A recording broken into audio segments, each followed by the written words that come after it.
ఇప్పుడు మీరు చెప్తున్నటువంటి ఈ రోజుల్లో పాటలు కూడా బట్టలు కడుతున్నాయి. ఏదైనా ఒక చిన్న విషయం మీకు నచ్చంది వచ్చిందంటే జెండాలు పుచ్చుకుని వచ్చేస్తారు, ఏ పార్టీకి సంబంధించిన వాళ్ళైనా. మాకు ఇలాంటి పాటలు మాకు అక్కర్లేదని ఎంతమంది చెప్పగలిగారు మీరు ఏ మాధ్యమం ద్వారా? నోబడి.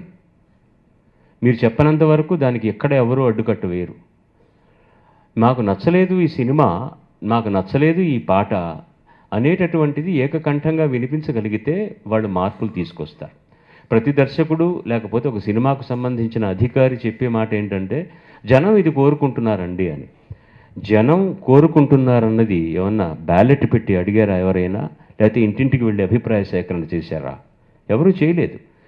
మనం ఇవ్వగా ఇంకేం దొరకదు కాబట్టి ఈ బురదలోంచి ఇంకేం దొరుకుతుందో అదే బెస్ట్ అని తీసుకుంటారు ఎవరైనా.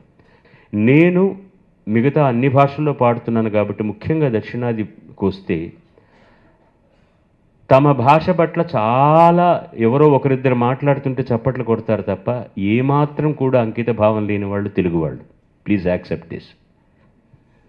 ఏదో ఏదైతే మనకు అంతర్మథనం జరుగుతోంది, మనం ఎవరిని ప్రూవ్ చేసుకోవాలి. ఎలా ప్రూవ్ చేసుకుంటారండి మీరు గొప్ప తెలుగు వాళ్ళని? ఎలా ప్రూవ్ చేసుకుంటారు? మాకు నేషనల్ అవార్డ్స్ రావట్లేదు, ఎంతసేపు కేరళ వాళ్ళకే వెళ్ళిపోతున్నాయి, బెంగాలీలే వెళ్ళిపోతున్నాయి. ఎందుకు రావట్లేదు మీకు? మీరు తీస్తున్న సినిమాలు ఏంటి? మాకు అలాంటప్పుడు అలాంటి కామెంట్స్ చేయకండి. డబ్బులు కావాలి, బ్రహ్మాండంగా తీసుకోండి కమర్షియల్ సినిమాలు, ఎవరు కాదనరు. మనకు రావట్లేదు, మనం ఏ స్థాయిలో సినిమాలు తీస్తున్నాం. మనకు సాంకేతికంగా శబ్ద ప్రధానంగా కంటికి ఇంపుగా కనపడమే కాదు, హృదయం ఉందా? నేను ఓపెన్గా అడుగుతున్నాను. ఎవరు పైకి వస్తున్నటువంటి హీరోలు కానీ ఇప్పుడు కొంచెం మార్పు కనపడుతోంది. దంగల్ లాంటి సినిమాలో హీరో చేయగలడు ఒక ఆమిర్ ఖాన్ తప్పించి. అలాంటి సినిమా చేయాలన్న తాపత్రయం ఏంటి?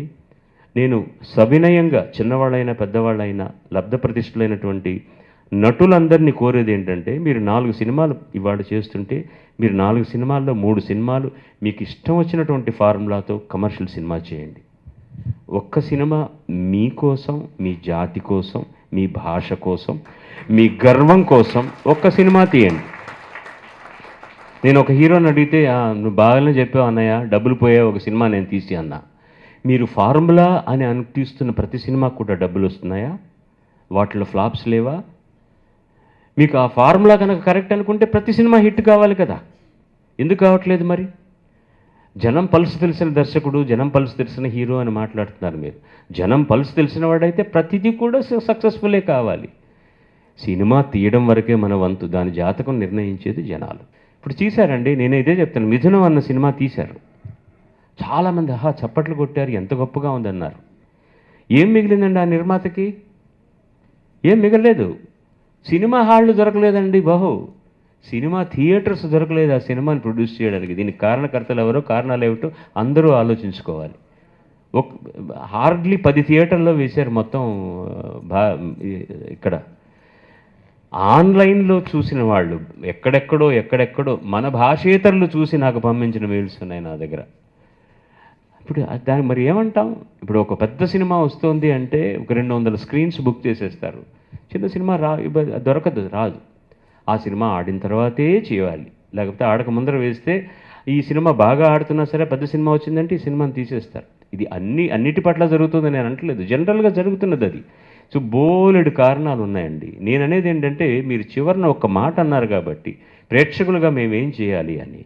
అలాంటి సినిమాలు చూడకండి ముందు. అనేవి చేయాల్సిన అవసరమే లేదు. సో ఆ స్థాయిని నిర్ణయించేది మీరే, జనమే నిర్ణయించేది స్థాయిని.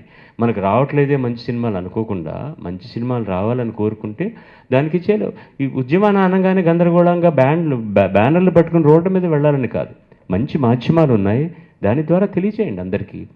సార్ మాకు ఇలాంటి సినిమాలు కావాలి, పెద్ద పెద్ద సంస్థలు ఉన్నాయి, మీకు ఇన్ని డబ్బులు ఉన్నాయి, మా కోసం సంవత్సరానికి ఒక్క మంచి సినిమా తీసి భారతదేశ చలన చరిత్రలో ఒక అద్భుతమైన సినిమా వచ్చింది తెలుగు వాళ్ళ దగ్గర నుంచి అని అనిపించుకునేటట్టు చేయలేరా అని మీరందరూ ఒక ఉద్యమాన్ని రావదేవండి. మంచి ఫలితాలు వస్తాయి, వెంటనే రాకపోవచ్చు. Please subscribe. Hi, it's me Purna. Please subscribe.